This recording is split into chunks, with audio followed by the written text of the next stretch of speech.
You're listening to the AmWritingFantasy podcast. In today's publishing landscape, you can reach fans all over the world. Query letters are a thing of the past. You don't even need a literary agent. There is nothing standing in the way of making a living from writing. Join two best-selling authors who have self-published more than 20 books between them. Now, on to the show with your hosts, Autumn Burt and Jesper Schmidt.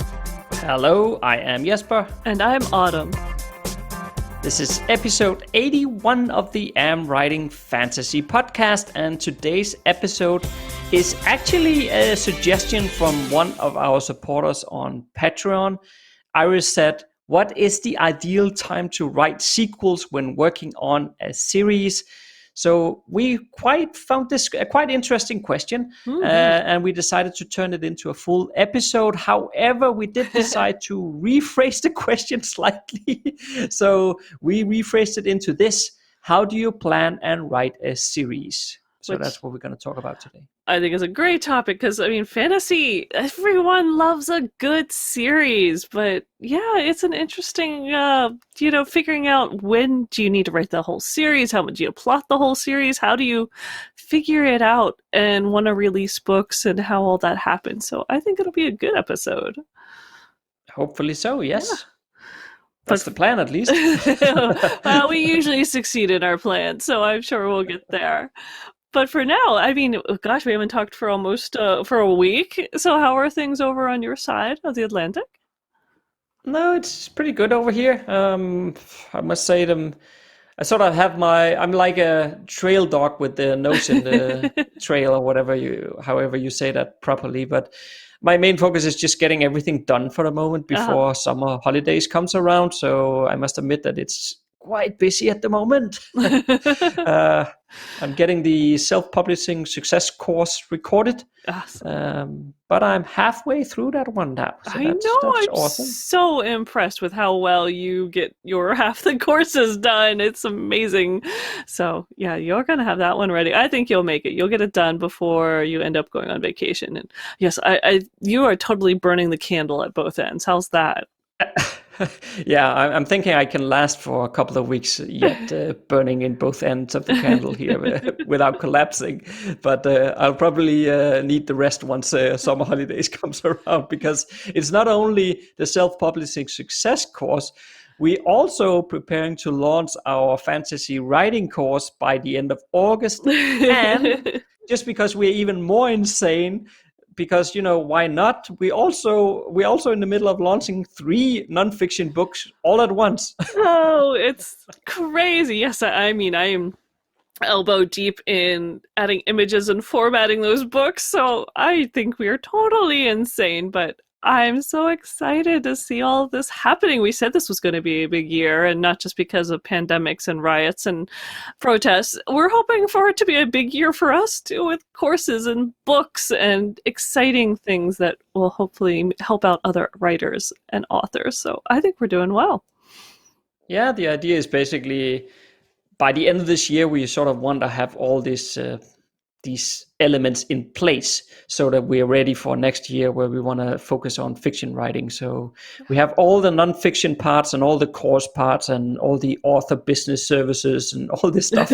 We want to get that done before we get to the end of this year, end of 2020, so that we're basically ready to shift our focus a bit next year. But I have to say, I'm really pleased that all the 3 non-fiction books, that's the plotting book, the workbook that goes with the plotting book, and the getting story ideas and creating a story premise book, all 3 of them have actually earned the #1 new release tag on Amazon for their respective categories. So that's pretty damn cool. Oh yeah, celebrate! Waving the sparklers. I was so excited. All 3 of them, which I'm going to say, if anyone wants to know, Jesper is in charge of, managing the categories and the Amazon ads, and that's all him, but I'm so excited. It was fantastic to see those little orange tags come up. Yeah, especially for all 3 of them. I thought that was pretty cool. That's a full suite. Yeah, indeed. And actually, to be honest, it's not that hard to do. But we will explain how to do that in the self-publishing success course that once that comes out for free later this year. So, and it's not that hard to do. So it's nice with those orange tags there on Amazon. #1 new release. That's really cool. Yeah. But to be honest, as long as you know what you're doing, we probably only earn $10 in royalties from that. But we have the tag, so that's awesome. And yeah, talk about proof in concept. I think people should be very excited about this course because it really works. It does work for sure. But how are things with you? Oh, it's good. We're in I don't know if I've ever mentioned this, but I'm definitely not a hot weather type of girl, and so I like the cold, I like the north.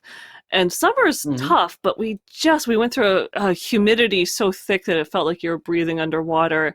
Finally got cleared off, and we're in like barely 72-degree days, so it's like, you kind of want to fleece on.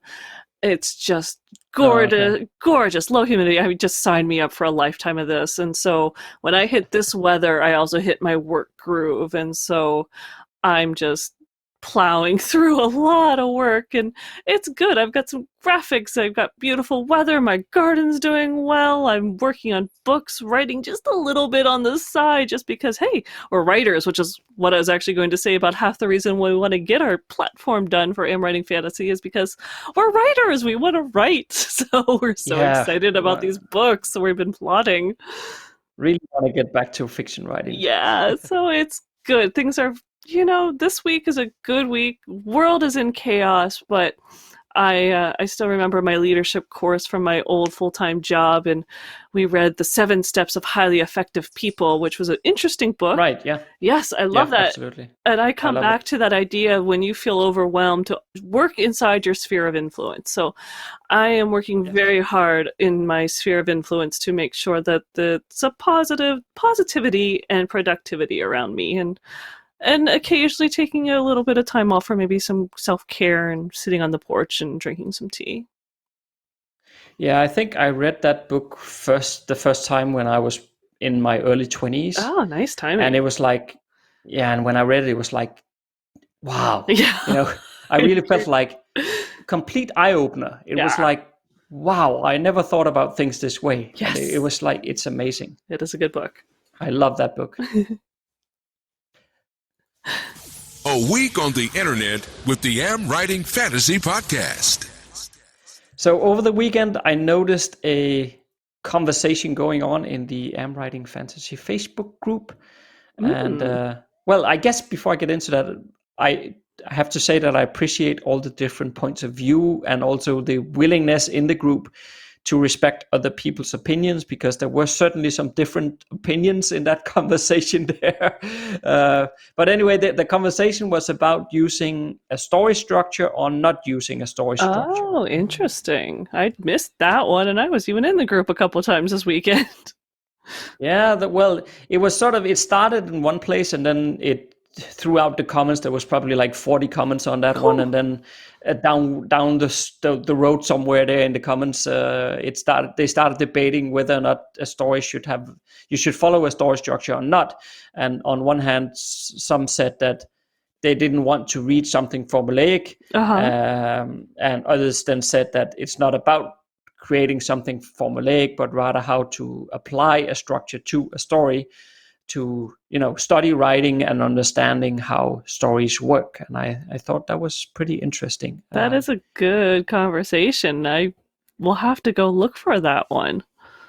Yeah, I mean, since we've written an entire guidebook on how to plot a novel, it's really no secret where we stand in this conversation. No, I decided not to pitch in there in the comment section, but I think it's pretty clear what our view is, that stories that work do follow a structure, and that is nothing about being formulaic or anything. No. We do explain why in the plotting book, on why we think this way, so I'm not going to labor that here, but my main point, I guess, is just to acknowledge that I like to see how the Facebook group is able to have constructive conversations when there are different points of view or disagreements. I really think that was nice to see. Yes, I did notice recently, there was a few people talking about how and why they liked the group and how very supportive, and people were, open to different interpretations, were very honest with each other and very kind with each other. And they had compared it to other groups that seemed to be dominated by just a couple of individuals, and how much Writing Fantasy isn't that way. And I just really, it was hard not to chime in there and say thank you, but just let them go on and be like, yeah, I think this group is pretty fantastic too. So I think they do a wonderful job of being nice and supportive, but also being good critique partners and helping each other out. So it's a really wonderful group. No, what I thought go ahead. No, go ahead. No, yeah, I was just about to say, because honestly, it's not that easy, because especially when you're thinking about anything on the internet, a Facebook group, or it could also be comment sections on YouTube or whatever. But when people they can hide behind the screen and behind the keyboard, and you don't have to sit there in front of somebody and tell them the same thing to their face. It is so easy to be let's call it nasty commenter, who just person, who's just very opinionated about everything and thinks that the best, and those kind of people. It's so easy to do, and I think sometimes it's not because those people want to be nasty or anything. It just comes across differently when, for one, you hide behind your screen, and secondly, when you're writing and you cannot hear the person's tone of voice or see their expression. Yes. Just in writing in general, I can also see it from a day job perspective. When you get emails about something, that's very different when they call you about something. So I just think that this whole conversation that was going on there was definitely different opinions in there, but it never turned nasty. Oh, that's wonderful. And I really like that. So I just wanted to do a shout out to every group members in the AmWritingFantasy Facebook group and say, well done, everyone.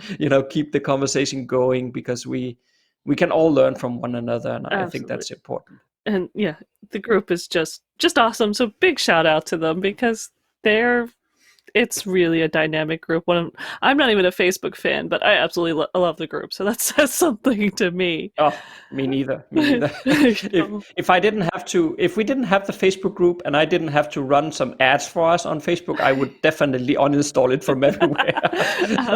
Yeah, we're in the same boat there. The things we do just, because we're writers. What I thought was interesting, so I did some research, and then we just got a nice email from James Brown, who is one of our new Patreon members, but he was actually emailing back regarding our newsletter we send out to people who join our list or pick up one of our things like the starter kit or the global download. And I thought it was neat because it actually spawned something in me that I had thought of ages ago and just remembered, and that was that we send out a newsletter with really good writing tips that almost invariably, whenever one of them goes out, we hear back from at least a handful of people. Somebody says, oh my gosh, thank you. This came at the perfect timing, just like James just said. And I was thinking of all the writerly things that I'm involved in, and even non-writerly. I mean, I'm into travel and bushcraft and all this other stuff that I got going on in my life. None of them, once you sign up for something or do a course, they all peter out. And maybe you'll hear from them when they're doing affiliate marketing for someone else. But we don't do that. We have this newsletter that goes out every 3 weeks or so with really good tips. And it just we keep adding to it and adding to it. And I don't know anyone else who does that. So I wanted to give us a big pat on the back and say, this is really cool. I don't know anyone else who keeps delivering this to people and trying to be helpful, no matter, because you signed up for a free something 5 years ago. We're still trying to give you helpful tips. And I also think it's cool because, it's something people can sign up for and just get onto. But I realized today that there's no easy way of getting it unless you pick up something free. So I know we've talked about fixing up our website. I'm thinking, we have to find a way of just subscribe to the AmWritingFantasy email list and get tips.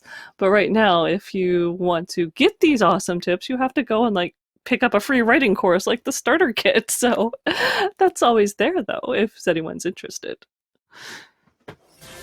And on to today's topic. Okay, actually I was thinking that the best place to start is probably to just talk about how do you even decide if a series is the right choice for the story that you want to tell? Ooh. That is because one thing is that we're going to talk about writing in series and how to do that.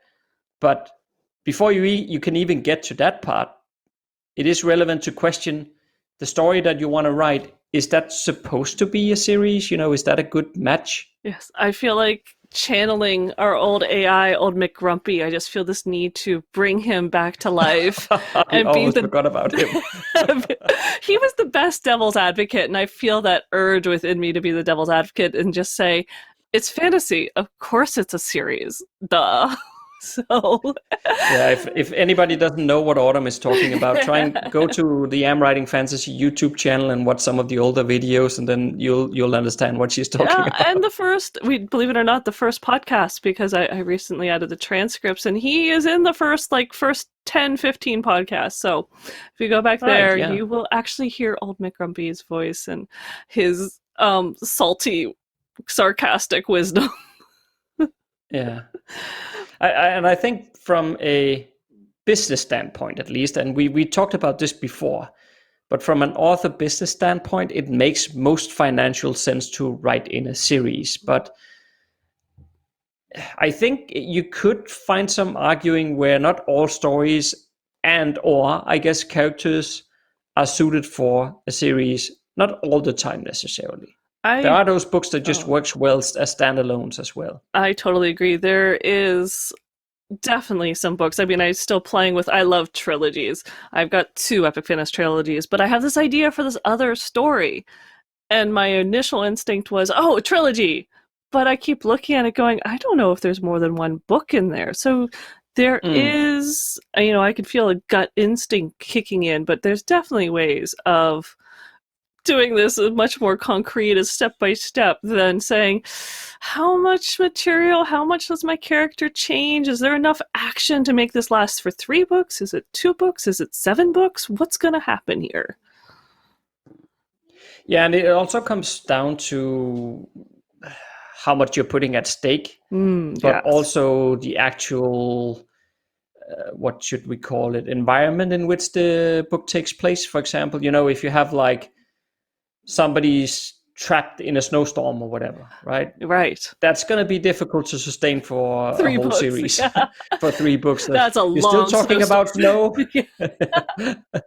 I agree, and I think that's where you get into looking. I'm sure we're moving in this direction, but if you look at themes or what your premise is going to be for the story versus your series has a premise. So if your premise is the dire events that happen when so-and-so is trapped in a snowstorm and they're running out of food, that's a good premise, but how can you break that down into 3 separate, equally exciting ones that would each be an entire novel, even if it was only 50,000 words? But we're talking about fantasy, so we're talking about 80 to 110, 120,000 words.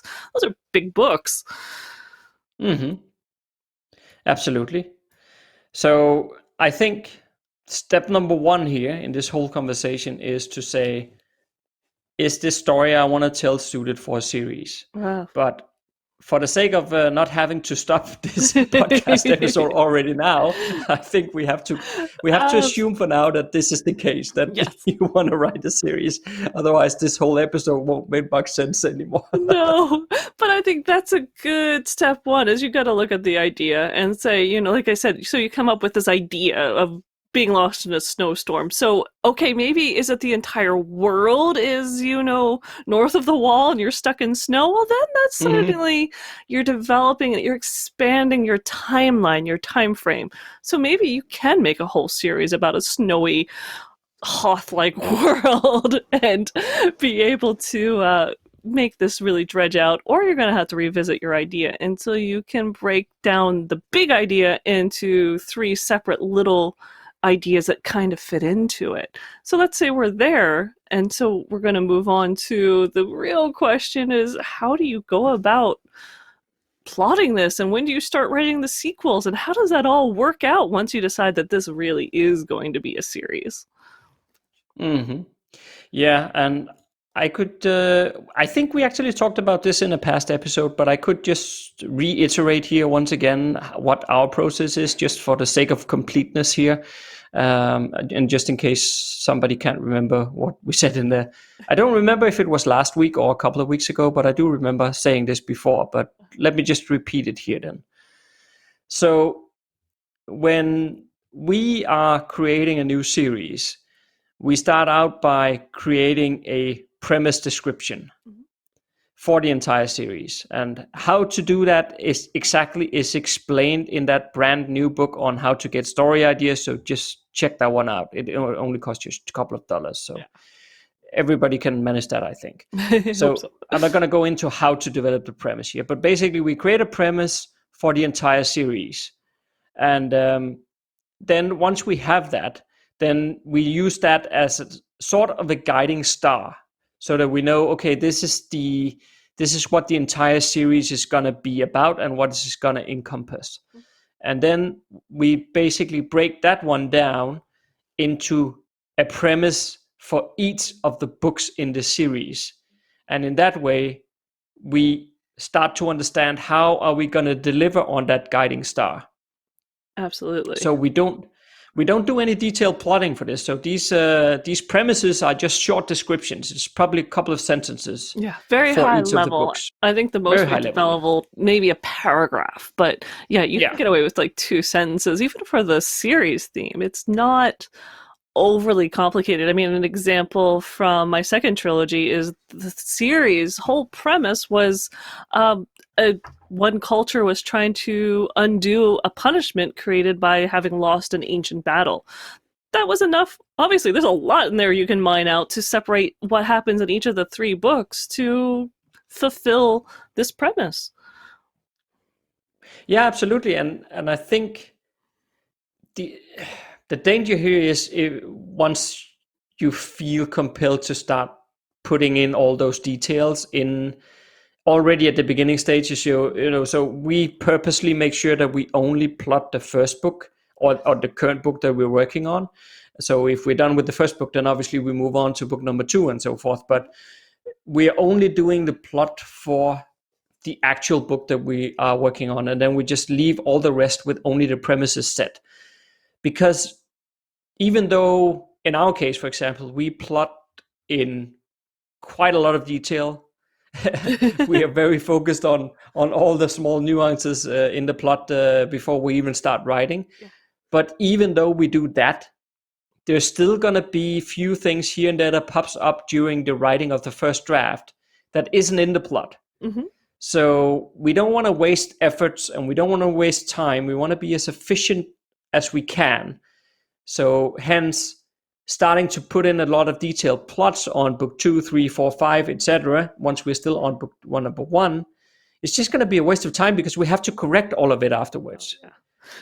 And I think I like to put it, so I like to, when I first did my first series, when I was writing alone, I would maybe work out, like put in the 7 steps of story structure. Going back to the beginning of this episode when we kind of hinted we like structure, I use the 7 steps all the time, even in my personal writing. And maybe I would take the premise and I would put in the 7 steps and I'd make sure that those are filled out pretty concretely for book 1. And I might have them outlined in 2 and 3. I might have an idea of which character is that book going to be based on, because that's typically how I often wrote. I juggle a ton of characters, and that's just what I'm known for in my personal fantasy writing. So I'd often pull out a different character as the main character for the sequel, the next book, or the next book. And so I'd have some ideas of the things that one's facing, some big things, what the inciting incident is, what the climax is, maybe 1 or 2 small hurdles, but it would be as I wrote book 1, I would say, oh, this is going to be the thing they're going to have to face that in book 2, or they're going to face that in book 3. And I'd just go run over to the, where I have that in Scrivener and saved, and I would drop it into the plotting notes so I wouldn't forget. And I could go back and look it up later, right when I needed it, like when I'm working on the plot. So, but it stayed very high level, and it changed and was much more fluid. You didn't spend days and days and days or weeks or months trying to work out these detailed plots, when, just having those files at least organized, saying, oh, I know I'm going to put this here, I'm going to put it there. That was enough that I could move forward knowing that it's going to be 3 books. I could name the books, I could brand the books, heck, I could do the covers for the books even, and go ahead and even promote that it's going to be a trilogy, link them all together. But I could just be writing book 1, which is pretty cool. Yeah, and even beyond that, I would say for our first joint fiction book that we talked about that we're going to do next year, when we were doing the plotting for that one, not even haven't gotten that far as to write anything at all, but when we're just doing the plotting of it, it happened several times that I thought of something like, oh, okay, maybe we should do this in a later book then. Mm-hmm. So I now have a Word file with probably like 30 items in it, where it just says in some later book, and then I have a sentence or two saying something that could happen. I have no idea if it's book 2 or book 5, but it's just some ideas that I have, so that once we then start plotting book number 2, we can go to that file and pull it back out and see, okay, is there anything in this list that actually fits in here? Yeah. Maybe some of it is never going to fit in anywhere. That's also okay. It's just ideas. Right. But it's nice to have sort of, at least for me, and I think this is not unique to me at all. I think it happens to most writers. But once you get into the narrative and the story of it, whether that could be just the plotting, if you plot in detail like we do, Mm-hmm. or the actual writing, but it will spark new ideas. You will start thinking about things that, oh yeah, and then I could do this and I could do that. And it's just so good to just park them in that placeholder file. Absolutely. And just let it sit there and then come back to it later, so it doesn't derail you here and now. Yes, that's a very good way of doing it, and saving them is so important. Because I think, I mean, especially if it's something that does happen that you're like, this is going to be perfect for having ramifications later. You don't want to have to reread your own book, or you don't want to forget about it and leave this dangling thread that's going to drive you and readers insane. It's nice to have a place to park that, like you said, and pick it up later. That is funny, though, because we've sort of answered the original question from Irish, which was sort of, when do you start writing the sequels if you are writing a trilogy? And basically, we're saying that, as you're going through this, you're plotting one book at a time, you're saving your ideas for the other books into these files. You're basically writing one book at a time, so you finish one and then you go to the next one and you plot that. Though I have to admit, when I was really fired up and really just chugging out these books, I would probably get about 3/4 of the way through book 1, and then I'd feel confident enough that I could start plotting book 2, but not writing. I have finished book 1, or at least I think it was book 2, and started book 3 the exact same day. I mean, I don't think I even took a breath. I'm like, oh, I finished the book. I'm not even gonna I'm not even gonna go and tell Facebook. I'm not gonna tell anyone. I just had the idea for the first scene, so I kept writing. But I write them back to back, even though I have written multiple books at the same time. I think we talked about that in a different episode. So I've written 2 books at once, but never in the same series, because too many things can change. And if you start it too soon, you're going to be kicking yourself, because you're not going to be adding detail, and you're going to have to go back and edit pretty heavily. Yeah, and speaking of editing heavily and having major headaches and whatnot, the whole point that we've sort of touched upon a few times by now, the whole point about story structure really becomes important when we're dealing with series. Mm-hmm. I mean, if you're just writing a standalone single book, you can more easily adjust as you go. For those who rely more heavily on their intuition for story creation, that can work to some extent when you're doing a single book. But once you start juggling 3, 4, 5, 6 books, if you don't have a proper story structure, and you have the arc plotted out, the character arcs as well, where things are going to change, so to speak, over time, you're gonna have so much to do in editing that oh my god, I can't even imagine the headaches. Yeah.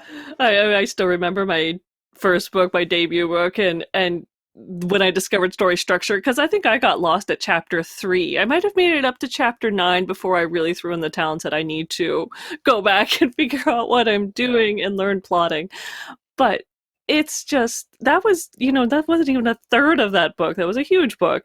And so, yeah, I can't imagine trying to do that and understand where the character is coming in and their character arc is making them change, and that is affecting the plot, and the plot is affecting the character arc, and that whole bundle of things that becomes this giant ball of tension that explodes into the climax. And plus you have to add the villain's arc or the antagonist, however you want to put it, and all of that is coming together in this spiraling, twisting DNA strand of synergy. Doing that and doing it powerfully so that you have a really well-connected and dynamic trilogy or series. If I can find someone who can do that off the top of their head and hasn't written like 30 books, I would just be so astounded, because I can't imagine doing it. But maybe someone's a savant writer and they just could do it out of instinct. But man, not me. No, well, I'll make a bold claim here, and I will say that if anybody says that they can do that, I do not believe it. I don't care how acclaimed they are. I don't care if they're Stephen King. I do not believe it. What I do believe is that they can write the books, but they will spend a ton of time editing it to make it make sense, and the progression is just right from one book to the next, etc.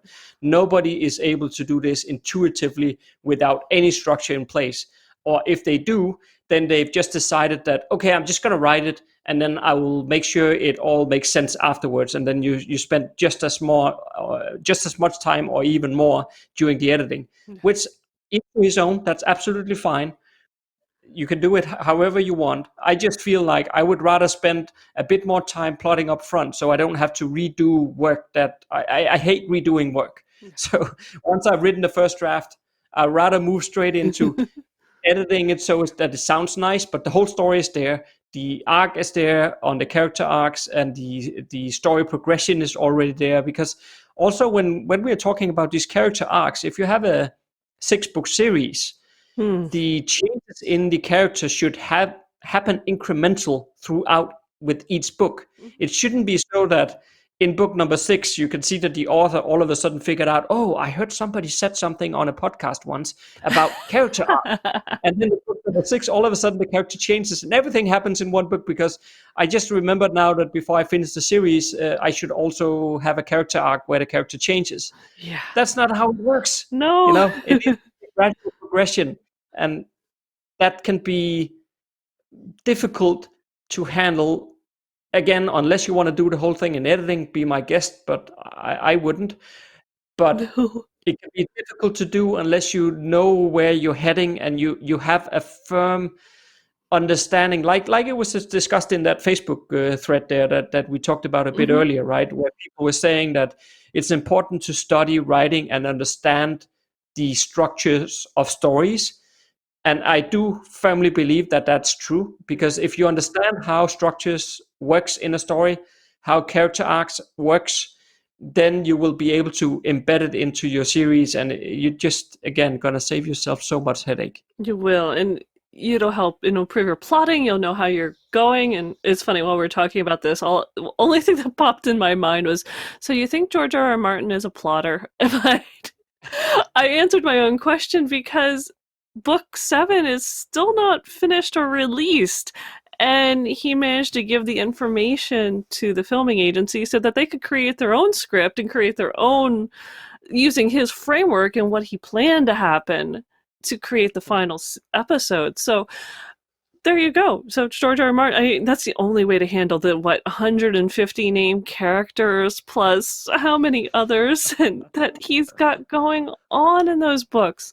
So yeah, it shows, I think, a level of, I wouldn't even call it professionalism, but it's a level of understanding the depth of storytelling, that if you want to have something that's really layered and impactful and full attention, and you have your characters shifting and changing, and it fits the plots. What happens? It doesn't just happen because you need it to happen then, because you need your character to change, but that the plot has wrangled them and massaged them enough that the change is reflected and makes sense, so that readers are surprised but also understand.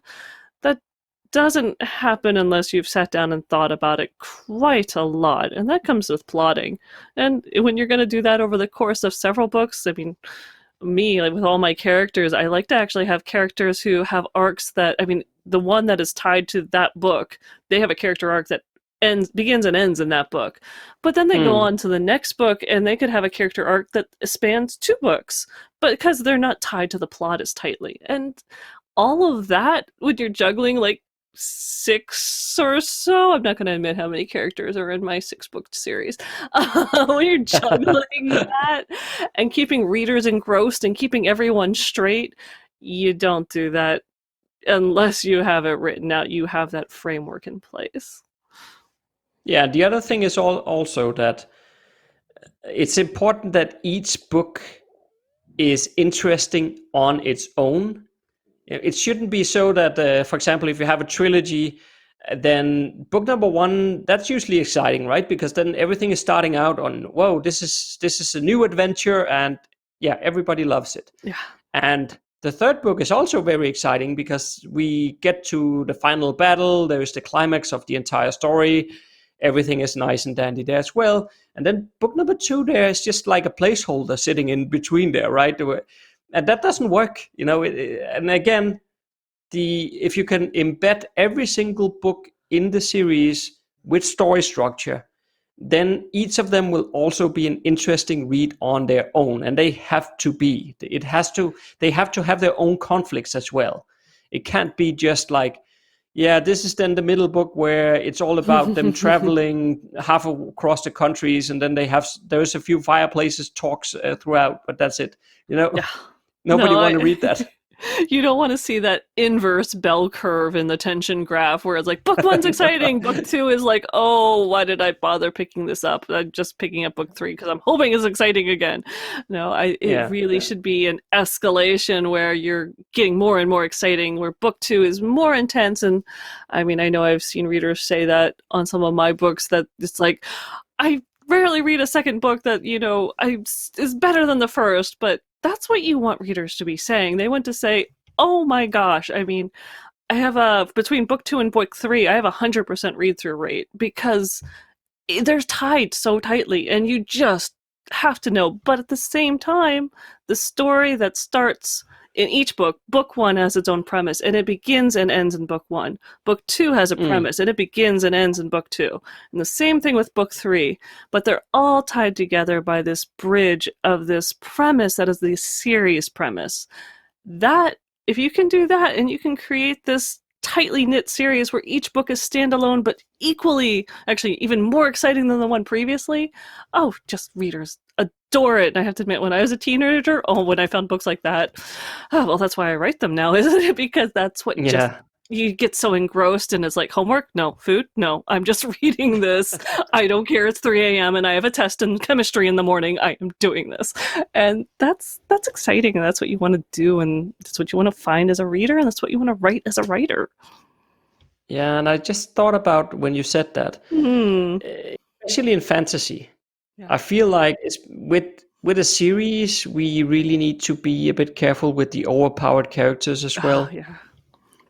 That's very true. Because in series, that really becomes a problem sometimes in some stories, where it's just like, well, okay, honestly, I gave up at book number 6 in the Wheel of Time series, but the main character there, Rand, he's becoming like this Superman kind of thing, And I mean, some people enjoy that. That's fine, but I just feel like you need to be careful with overpowering the characters as you progress through the series, because if you get to a stage where the reader basically knows that nothing can beat this person, then it takes out a lot of tension of the story. You have to keep the reader right down the balance where they're not quite sure if this guy's gonna make it or not. Right. That's where you want to keep them. But if it's like godlike powers and you're immortal almost or whatever, then I mean, okay, of course there's also interesting stories about vampires who are immortal and stuff like that, but then you have to come up with some other threads that really, I loved one of Anne Rice's books where I guess it's Lestat, but I think it is, but he is so powerful once you get far enough into those books. But at some point, he wants to feel what it's like being a human again. So he actually finds, I can't remember if it's like a shaman or something, but there's some magic involved, and somebody's able to take your body and you shift body with somebody else, and then he does that. Yes, I And remember then that. Yes. and it is just so amazing, that story, because he wants to get back in his vampire body, but what if this guy just don't want to shift back? Yeah. Because now he has the vampire body and he's a million times stronger than Lestat is in a human body, right? So he can do nothing. So the entire story is really how he comes up with a plan on how to trick this person so he can get back into his vampire body, and it's I like that, so that kind of thing work. But my point is just that if you want to do something like that, if you do have a really overpowered characters, you have to work extremely hard at coming up with something that makes it an intriguing read, because just throwing 5 dragons at him, it's not who cares, right? I mean, he's immortal. Right. Yes, and I think that's such a great point, because it does, when series lose that excitement and that tension, because you just feel like, oh, well, the hero can handle it. I'm just reading it because they're my best friend, but it's lost that flavor and that excitement. And it's very easy to do as your character becomes, the character arc continues and they become so strong and proficient at their magic or whatever they can do. They're just fantastic heroes.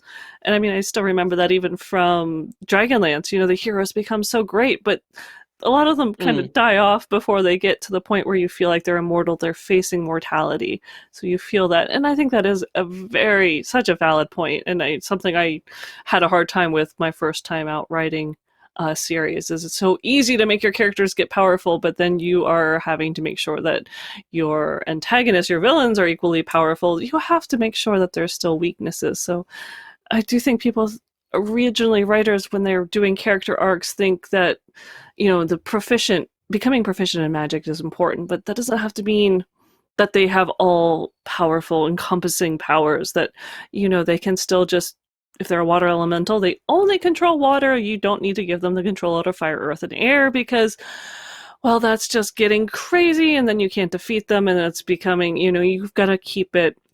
You got to keep the weaknesses there as well as the strengths, and you have to show progression in possibly other ways than just power. Otherwise, you're going to be writing yourself into a little boxed corner of, oh, how do I'm going to have to bring out the gods at this point to destroy this character.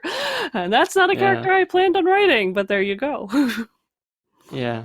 And I think apart from all this story structure and character arcs and all this other stuff that is really about, well, say the writing itself, I would want to just take a sidestep here and talk a bit about the writer, him or herself, if that's all right. Absolutely. Because I feel like, apart from all the writing craft stuff that we basically is what we've been talking about for like 25 minutes or something like that. But the other thing that I really feel that can't be neglected is that you also have to ask yourself, can you commit to write a series? Mm-hmm. Because, writing one novel is a lot of work. But a series, wow, you're talking a whole new level of commitment here. Yes. So, yeah, I think it's just worth mentioning that before you jump into the deep end of the pool here, which I did. I started out saying, okay, I'm just going to write a trilogy, and I jumped straight into the deep end. And it can work. I wrote the entire trilogy, so it's not that it can't work, but I'm just saying that maybe sometimes it at least worth considering if you want to dip your toes into the water and maybe start off with a standalone or something first.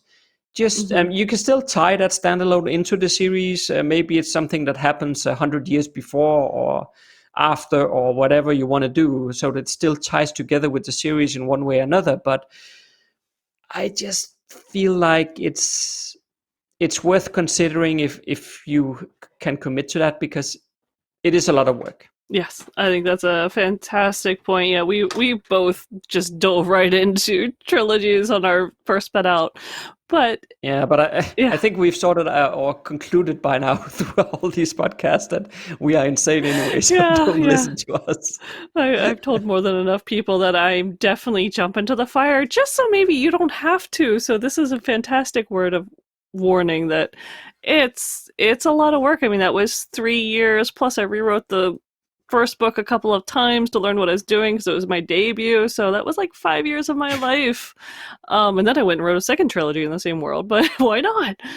I got a little bit faster, but they are a lot of work, and there's nothing wrong with maybe coming up with a novella first, seeing if you like the characters, like the world. Make sure that you've really got it in you to keep going, because it's horrible to disappoint readers, to write something that you're planning, you leave all these loose ends and you get to the end of the book and you're like, I really just don't want to write book 2 and 3.